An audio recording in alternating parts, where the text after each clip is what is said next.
Pleased to introduce Dr. Louise Newson, who is working with us on an exciting project this week, as well as Professor Tim Spector, who's our lead investigator on the COVID symptom tracker. So I will hand over to Tim and Louise to introduce themselves. The format of this webinar today is about 20 minutes of Tim and Louise talking through what we're seeing in the app and the differences between men and women, as well as some of the research that we are kicking off with you guys as contributors and why it matters, and how it's then sort of moving on to be utilized by NHS England in terms of potential solutions and therapies around COVID-19. So Louise, lovely to have you here. Thank you very much. It's a real pleasure being here. So I'm Dr. Louise Newson. I'm a GP and a menopause specialist in Stratford-upon-Avon. I'm very interested in the long-term health risks of the menopause because it's a long-term female hormone deficiency. So I'm very excited to be working with Tim and his amazing team on this project. Hi, everyone. I'm Tim Spector. I'm now a genetic epidemiologist, but about 30 years ago, I did my thesis on HRT, the menopause, and arthritis. So it's interesting to start thinking about those issues all over again. And I help lead the team that's set up this COVID symptom study that we're now calling it, by the way, rather than track. Perfect. So Tim, do you want to give us a quick overview on why we've changed the name and then go into some of the app stats for this week? Yeah, sure. We had a big team meeting just after the NHS Tracker app launched, doing its pilot in the Isle of Wight. It was obvious that the word tracker was getting a lot of adverse publicity. People were associating them personally with being tracked rather than their symptoms being tracked, and with various concerns about international law and privacy and who had access to the data. So we wanted to show that our project and what we've been collecting so far is nothing to do with the aim of the Isle of Wight study and the NHS Tracker app, because we don't use Bluetooth, we don't use personal information, we can't identify people at the individual level. It's very much about research, it's very much about helping your local community, and that's really what we aim to emphasize. And this whole talk about hormones and research is very much showing the sort of things we can do when we have millions of people like you who've helped us with this app do real-time citizen science research. And the NHS Tracker app does not do any research at all, gives you no real feedback, and it's purely about isolating cases and pinning them down. So that's why we changed the name. It's going to take a while to get used to it, and I'll keep making mistakes as well. But the main thing is it's all about COVID, it's all about symptoms, it's all about working together. And as long as we get that, we'll be fine.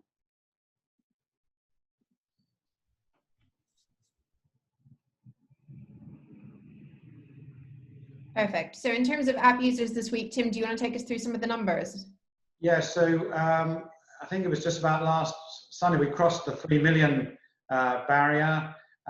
So we have over 3.3 million with about 30 or 40,000 at the moment joining every day. And that includes about 1 million of our most devoted active users, who are the ones that are logging daily and have really the heart of what we're trying to achieve here. So we really understand these new symptoms and whether they're real or not, whether they're just a bit of allergy or a bit of anxiety. And we've got our predicted numbers of symptomatic people in the country, which has again dropped 5-fold from its peak on the 1st of April, at close to 250,000, 266,000 individuals we estimate at the moment with this estimated symptomatic COVID. So numbers are going right down, but they haven't disappeared, which sort of begs the question: we are probably going to have to live with some degree of risk, some degree of infection rates, and just the idea is to keep it small enough it doesn't really take off in any big way.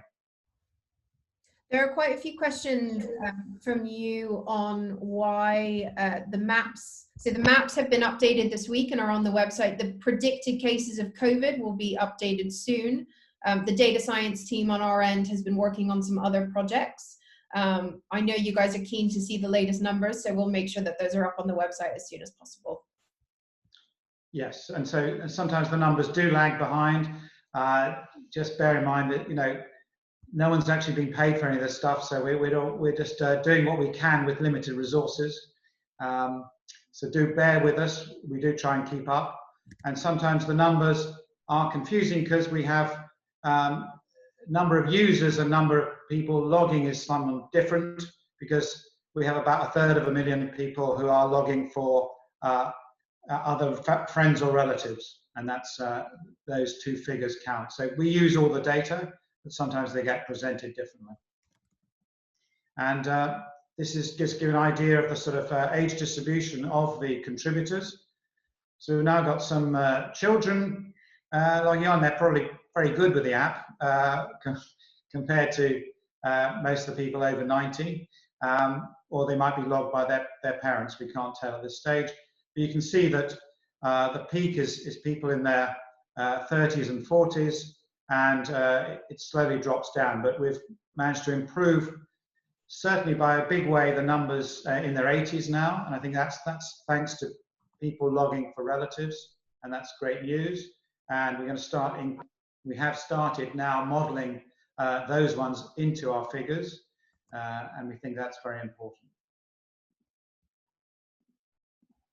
Perfect. So in coming on to the conversation around why men and women experience COVID-19 differently, Dr. Louise is going to talk about some of these things that have brought us to this hypothesis.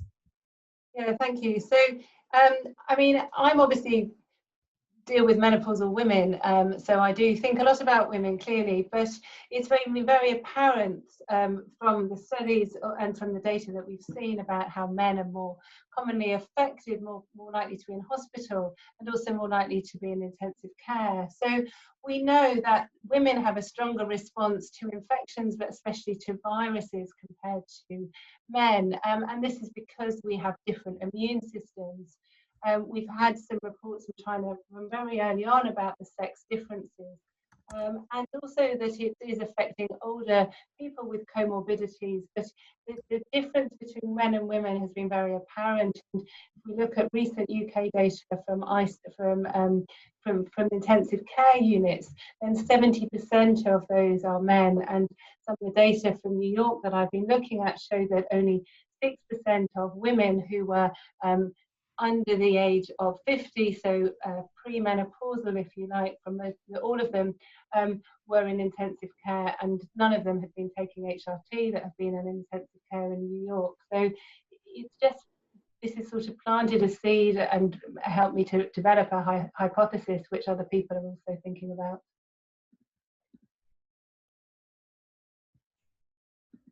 So Tim, we'll come on to some of the hospitalization data that we've seen within the app, and the differences between men and women across these different age brackets. Yeah, so this is we had a quick look this morning at what data we had, and this graph shows you roughly what's going on in terms of the risk of having just all symptomatic COVID. So these are the algorithm number of symptoms that we think gives them about 70% chance of having a positive test. And you can see the blue and the yellow bars. There's as you go across the males and females, you don't see much difference really. In the young age, slightly less risk in males, but the bars are overlapping. But I think where it gets interesting is where you get at 50 to 55, they're exactly the same, and then at 55 to 60, we're starting to see what looks like an increase in females reporting symptoms, and that's exactly the time of the menopause, and where there would be some estrogen deficiency. And also, as you get to 65 to 70, that again, a suggestion of an effect. Now, we haven't looked in great detail at this. I don't overread these data because there's lots of other potential confounders we need to look at. But this gave us an idea there might be something going on around the menopause that we need to look more carefully at. And this, of course, there's two separate things. One is getting mild symptoms in the population, and the other is once you've got it, how badly does it affect you? Are you likely to end up in hospital or ICU? And they're slightly separate questions we want to answer.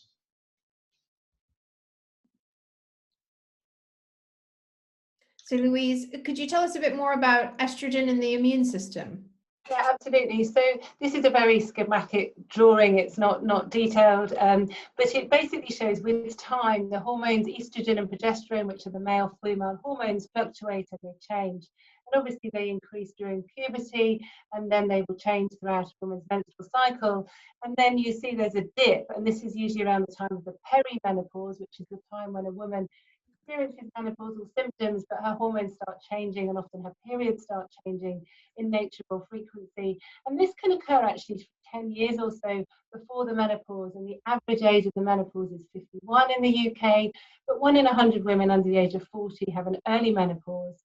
So you'll see there's a spike in progesterone, and then there's a gradual decline, and then the line is really demarcating menopause, which is actually officially diagnosed as a year since a woman's last period, or if she's had her ovaries removed, if it happens at that time. And then the hormone levels decline, and they will carry on declining and become very low up until the time of death. So a lot of women incorrectly think the menopause is about symptoms, but actually, yes, it is. But also, once a woman's gone through the menopause, the hormone levels are low forever. And so one of the things that I'm very interested in as a physician is the long-term health effects of having low hormone levels. And we know that when women go through the menopause, they have an increased risk of heart disease, osteoporosis, type 2 diabetes, obesity, dementia. So conditions that are obviously very common, and also these are comorbidities that seem to be associated with COVID as well. And we know actually that women who take HRT, which provides more benefits and risks to the majority of women, actually have a lower risk of these conditions such as heart disease and osteoporosis. And we know that estrogen has an effect on immunity as well.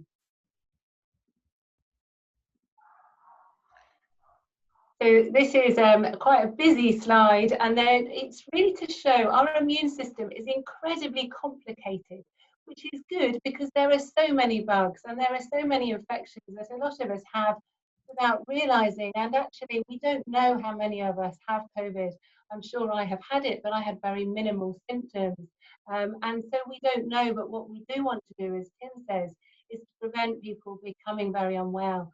We want to reduce hospital admissions, we want to reduce intensive care, and of course we want to reduce mortality as well. So there's different types of cells that are responsible for mopping up, if you like, the infection. And so there's these innate immunity, which happens very quickly, and then there's this adaptive immunity where cells, different cells come into play. And we have estrogen receptors on the cells of all of these cells, and actually estrogen can make a difference to the way they're programmed and the way that they work, and also the number of the cells as well. So it's very important. We sadly, frustratingly, so much research on immunity and in general is done in men and not in women. And we know that the way that women fight infections is very different because of the way these cells respond. And if the cells don't respond properly, then actually they all produce chemicals which are good because they kill viruses, they kill bacteria and germs, but then they can go out of control. And if they're not programmed properly, if you like, these cytokines that are called, these chemicals that are released by the cells, can actually damage tissue. And we know, for example, that there are cells, especially like the T cells, in the lungs of people with COVID. And when they become unwell, they get this overdrive of the cells that aren't working properly, and we get this, it's called a cytokine storm. Classically, people with COVID often deteriorate in intensive care when the adaptive immunity comes into play. So ways of damping down the immune reaction to COVID, I think, are really important to get us out to work, out of our homes, reduce lockdown, and reduce this second wave that we're all dreading that's going to happen. So I hope this just gives you a sort of very vague, brief overview by how important the cells are, but it's just looking at estrogen receptors on all these cells, which a lot of people don't realize that estrogen gets everywhere. It's probably, I'm sure, in every cell in our body, and that's why it can have such an important effect on the immune system.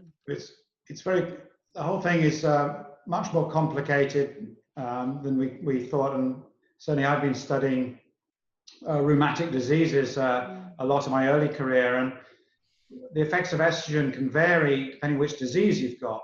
So in something called lupus, estrogens are generally bad for you, and in rheumatoid arthritis, they're generally good, and they both affect the immune system. So we don't understand all the detail here, and so we have to keep a very open mind about what all these things are going to do. So we don't know definitely, if we give a trial, whether estrogens are going to be good or bad.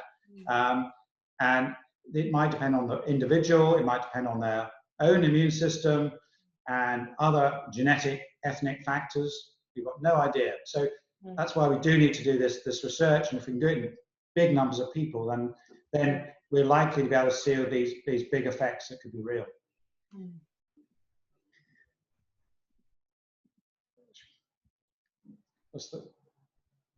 So this is just summarising really what we've said, that women do have a stronger immune response, and coincidentally, who knows, it might be that men flu really does exist, and men do actually develop a different immune response and are iller with viruses than women.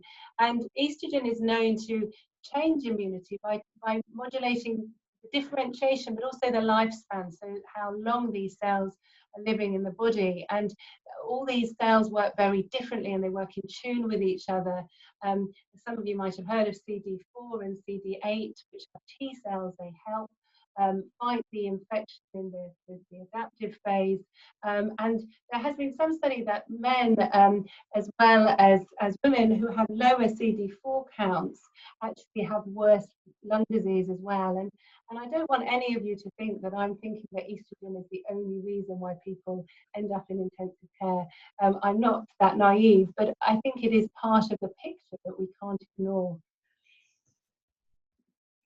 I should just also mention that there's some data around that low white cell counts in men and women can actually be important in making you more likely to have severe disease, and there's also evidence that there are nutritional and gut factors that could influence that as well. So it's going to be incredibly complicated to sort all this out for every individual, and that's why we need this massive data from everybody to put it all together.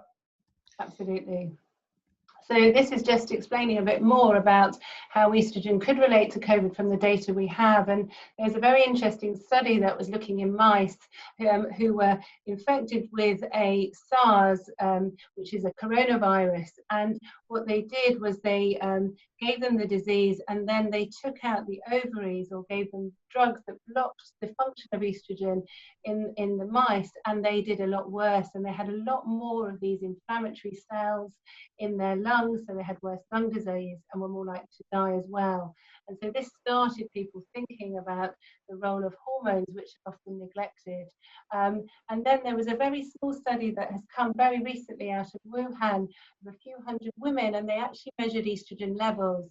Estradiol levels are often not measured because it's not a blood test to diagnose menopause, it's on symptoms usually. But they showed that those women who had a lower a lower level of estrogen actually had a more severe disease of COVID-19. And it's also very interesting, there's lots of people, there's a great group in Liverpool that are now looking at it, because pregnant women do not have an overwhelming infection. When COVID-19 first came out, understandably, a lot of people were very concerned about the potential impact on pregnancy. But actually, women who are pregnant have some protection. They have reduced morbidity and also mortality And as you probably know, women who are pregnant have very high levels of hormone, estrogen and progesterone as well. And so it just makes us think, is it related? Is estrogen just damping down the immune response and almost protecting us slightly for those of women who have estrogen on board? And whether it's women because they take a contraceptive pill, or they're having regular periods, or they're taking a form of HRT, hormone replacement therapy. It's interesting, isn't it? The pregnant women are told to self-isolate at the moment, yet they might be the most protected people in the country. Absolutely. Yes. And the only exceptions to that is if you're a doctor or a healthcare worker, you're told to get back to work if you're pregnant. So we have a slightly hypocritical system at the moment. But again, it's for lack of data. If we had more data, it'd be more easy to reassure people about all of these things. Absolutely, and I think also it would be very interesting to know that if women, for example, who are older, who are more likely to have heart disease and osteoporosis and diabetes and also obesity, if they take HRT, that will reduce those, but also if it improves their immunity, then it means that a lot of women who are working on the front line or who are in shops, teachers, often these women are menopausal women desperate to go back to work. So it would be really interesting to know if there's any way that taking HRT actually improves their immunity and will give them some protection, which is what we all need. So what we've got here. Go ahead, Tim. So basically, because of these questions, and we had an inquiry from NHS England to look into this, we've decided to use this amazing app tool to try and ask some big questions in science and big questions on COVID that no one else can answer, only with the help of you guys and the 3 million others to do this. So we've got some questions in the app to understand the role of estrogens, and they're going to be very simple ones, because obviously the app is not designed for a huge telephone directory of questions. It's got to be done really fast. So, but if it's done short, snappy questions in millions of people, we can still get really important answers. And that's just one of them. If we show the list, this is what we're going to be asking, and this is going live today. You should be able to look at it. And anyone who logs into the app now should be asked these questions. If they've answered any of the questions saying they're female. I don't think we're asking men to do this at the moment. And this is what we're asking, and there's some follow-up questions about if you're not having periods, when they stopped, and of course another reason for having your period stopped is being pregnant, and that's what we also want to find out, because how long it was since your last period is an estimate of how much estrogen is still floating around in there. And we hope that people will answer these rapidly and honestly and spread the word to others so that we can quickly get the answer. And the lovely part of this study is that if you guys answer this in the next couple of days, we can get within a week we can get an answer, which is unprecedented in science. And so if we need to get studies going in HRT, or maybe who knows, maybe issue some warnings for certain people that they should avoid it. We don't know the real answer yet, and we don't know whether oral contraceptive is positive or negative, all kinds of other things that we hope to answer. So keep an open mind when you're answering these things. And this is what we think the first of many potential questions that we could answer in this way, in this what is the world's biggest citizen science project now. And we may start asking questions about other medications or supplements and things in the weeks to come if this goes well. Yeah, I mean it's so important, and we've spent a lot of time trying to get the right questions, and certainly there will be people that will be missed or people that will be thinking we should have asked different things, but this is a really great start, isn't it, Tim, to be able to have something to work on and change as needed. People have got to bear with us that we couldn't ask all the questions we wanted to all the subgroups, but hopefully this is the start, and if it's promising, we'll get more detail in further weeks and months. Now we've got quite a few. So we'll come on to this final section in a bit. But Louise, there are quite a few questions here around whether or not vaginal HRT cream might be something that. So vaginal.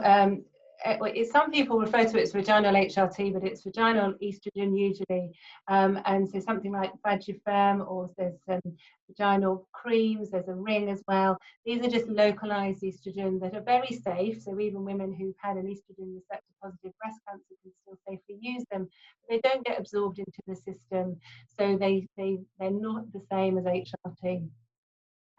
And I don't know if you will have the answer on this, but quite a few questions around drugs like tamoxifen for women who.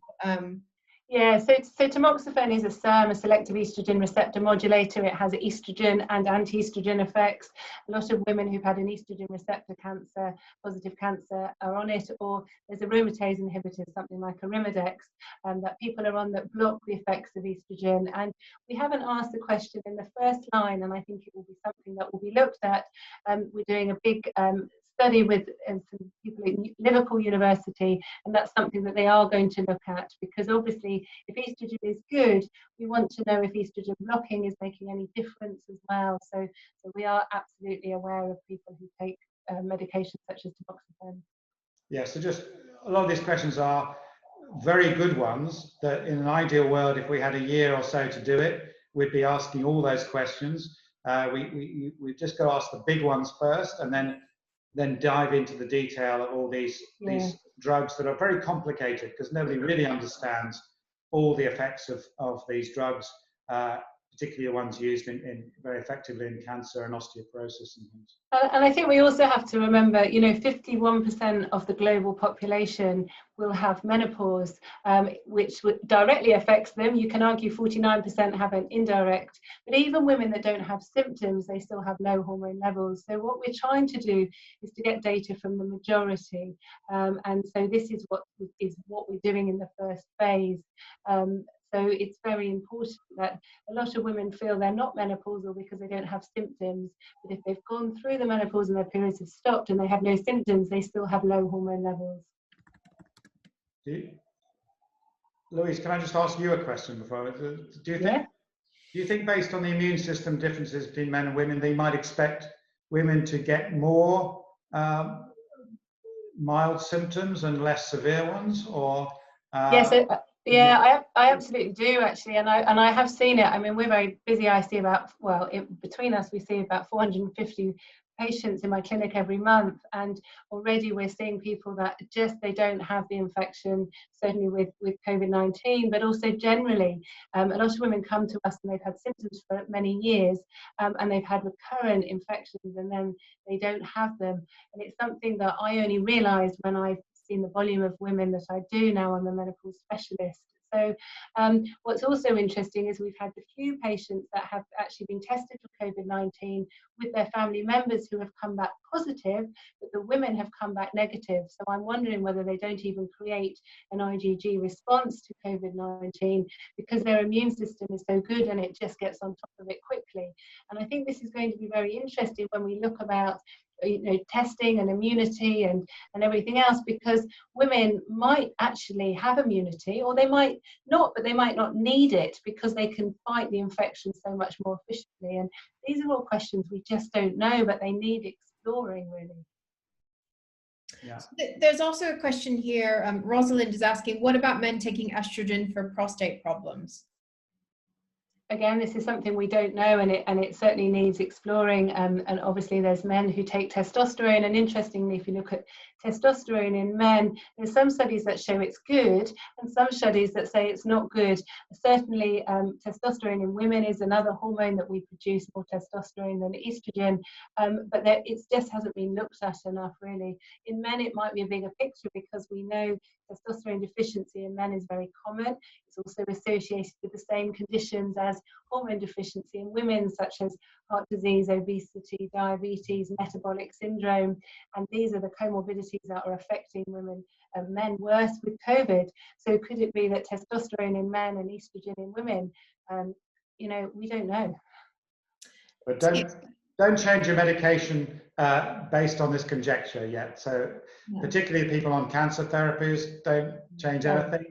It's far more important to treat your cancer than worry about COVID. Yeah, absolutely. And this is only one part of the picture. So absolutely, I totally agree. Yes. Now, Tim, Pamela asks, do postmenopausal women have any genetic protection from COVID-19? And I guess, we've got the twins. So do you want to talk about how the twins will be answering this question, and perhaps we'll get more information from that group? Yeah, yes, we discussed this briefly, I think, last week, but the twin study based on around 3,000 twins showed that there was a genetic component to getting population disease, mild disease, the same symptoms in the same identical twins. So there's clearly a predisposition to getting symptoms, but we didn't have enough numbers to show whether it was different before or after the menopause. So we're not able to divide that up at the moment. So I think it's still an open question. But certainly genetics play a role. Part of that genetics might be because your genes control to some extent how much hormone you naturally produce. And they also control when you're about 50% of your age or your menopause as well. So there are a number of factors here that are all complicated but work in the same direction. So you can only blame your genes for half of the problem at the moment. Louise, Gail had asked if your body shape can predict how much estrogen you might have, or if there's a relationship between body shape and estrogen. Yeah, I mean, this is very interesting actually, because fat cells produce estrogen, but it's a different type of estrogen. So the estrogen that's in HRT is 17-beta estradiol, which is one that's produced by premenopausal women and has all the health benefits that I mentioned. Fat cells produce something called estrone, which is a very weak estrogen, and it's many women put on weight during the menopause because the body tries to conserve once estrogen, so the only way it can have it is with some fat cells, but it's not very effective, and there's very little data that actually estrone has the health benefits that 17-beta estradiol does. So it is a different sort of etiology. The hormones are different, although they're essentially called estrogen. Great. Now, earlier in the session, a few people wrote in the Q&A, what are other people in the world looking at in terms of hormone therapies? And quite a few people mentioned the Stony Brook trial. So do you want to briefly go over what some of your colleagues in the US are doing? Yeah, this is very interesting actually, because this in Stony Brook in New York, they looked at their data and they realized that they didn't have any women who were premenopausal or any women taking HRT that had gone to their intensive care, and they have a 120-bedded intensive care unit.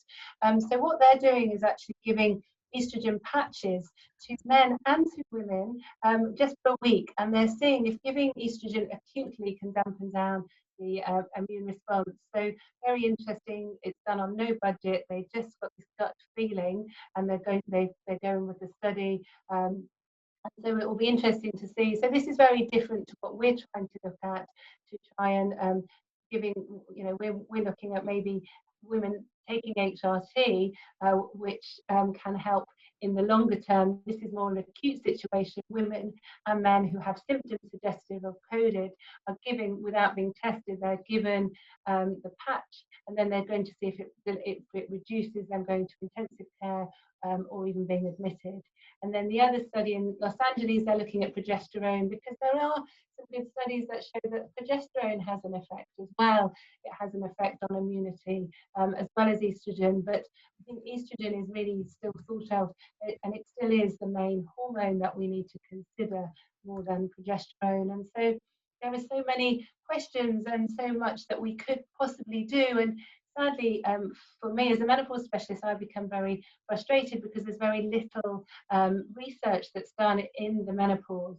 It's a very neglected area. Women's health is very neglected, and menopause is very neglected. And menopausal women live for decades, so we're not going away. So it's really important that this is one of many questions, and even if it's not related to COVID, it might stimulate some research into immunity in general. And as Tim said, some of the immune diseases, we know that a lot of autoimmune diseases are more common in women, so we need to be exploring this in greater detail. Great. So I will go through some other questions which have nothing to do with estrogen, because we've covered quite a few of the questions on estrogen and the differences between men and women as we've gone through the webinar. So Tim, there's a few questions on vitamin D and other vitamins, and I know you're really passionate about this subject. So, you know, folks are asking whether or not vitamin D can help protect you. Right.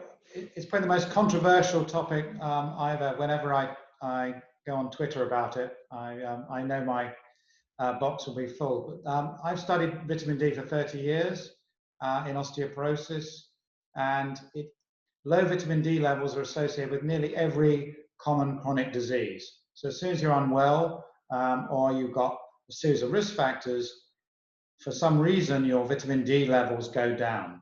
And for many years it was assumed that if you gave vitamin D to those people, you could help all those diseases, whether it was arthritis, whether it was heart disease, obesity, diabetes, cancer, whatever it was, you could sort of cure it by giving vitamin D. And also in osteoporosis, for at least 40 years, it was believed that that was a powerful cure. And whenever they did a randomized trial of vitamin D, it failed.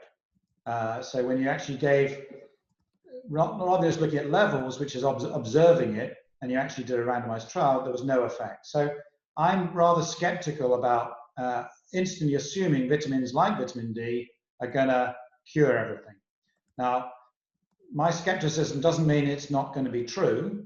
It's just I believe we should keep an open mind on these things and actually test it. So hopefully that's going to be one of our future questions. Maybe next week or the week after, if there's enough interest in it, to ask a question about whether vitamin D has played a role in people with it and without it, and see what the figures actually tell us. And then if they do show that direction, then it might be worth doing a proper trial of it. A few other people have asked today, Tim, whether or not they could be putting in their blood type into the app. And I think that sort of, I guess, brings us quite nicely to some of the upcoming research, other than this estrogen question that is coming up in the next few weeks. Do you want to talk about what we're doing with NHS Blood and Transplant? Yes. So first, I think these are great questions, and adding extra things to the app and announcing and people going on and in a way re-logging in to put those questions in is something we're really going to be doing if this one succeeds.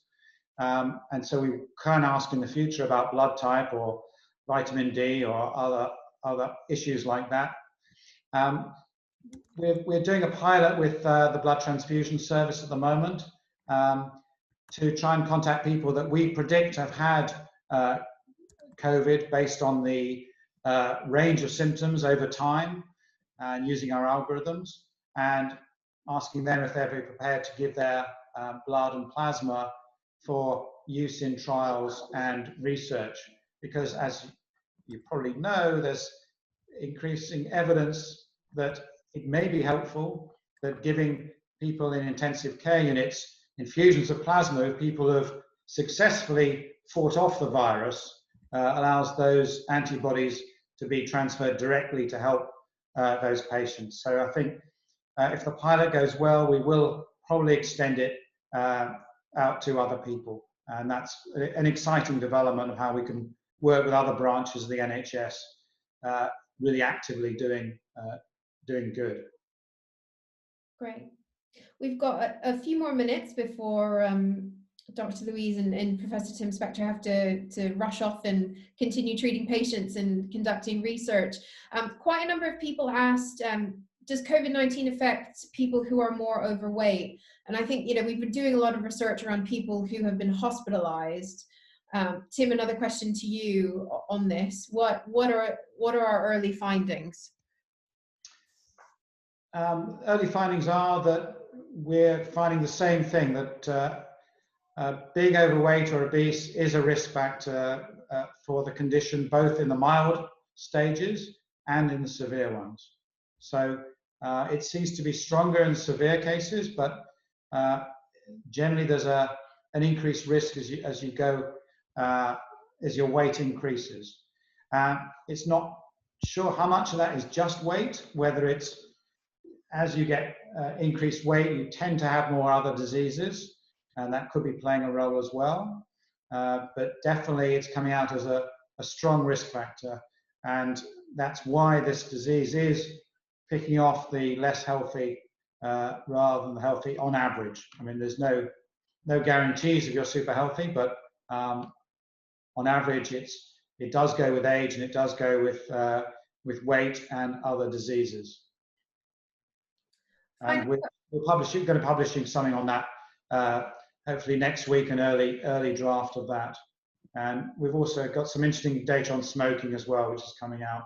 But I have to discuss that in future weeks. Definitely. So final question to Louise. Not sure if you have the answer to this, but is hormone treatment being addressed in the UK Recover and World Health Organization Solidarity treatment trials? Well, I don't know. I mean, there's a big move, certainly to the work that I'm doing, educational work, because we know that the benefits of HRT outweigh any risks for the majority of women, yet only about between 10 and 12% of women currently take HRT, because people are worried about the breast cancer risk, which is incredibly small and not even present for all types of HRT. For example, if a woman's had a hysterectomy and only has estrogen, she actually has a slightly lower risk of breast cancer. So there's a lot of work that needs to be done anyway on education, because, and this is some of the work that I'm doing with NHS England, because we know that if women who take HRT have less disease, then there's less drain on the NHS. And certainly also for me, who worries about how many people are leaving their jobs in the NHS, and a lot of nurses who are menopausal are leaving their jobs because they're not being given the right treatment and advice, and often they're being denied HRT for the wrong reasons. So it's very important globally. We've got a cheap treatment, HRT is cheap, and it can save the NHS a lot of money. It can help women's lives, because it's not just about life that they live, but it's the diseases. But we know from good randomized control studies that women who take HRT for more than 14 years have a lower risk of diseases and also all-cause mortality, including from cancer, which is really important, but obviously a lot of women and healthcare professionals still don't know.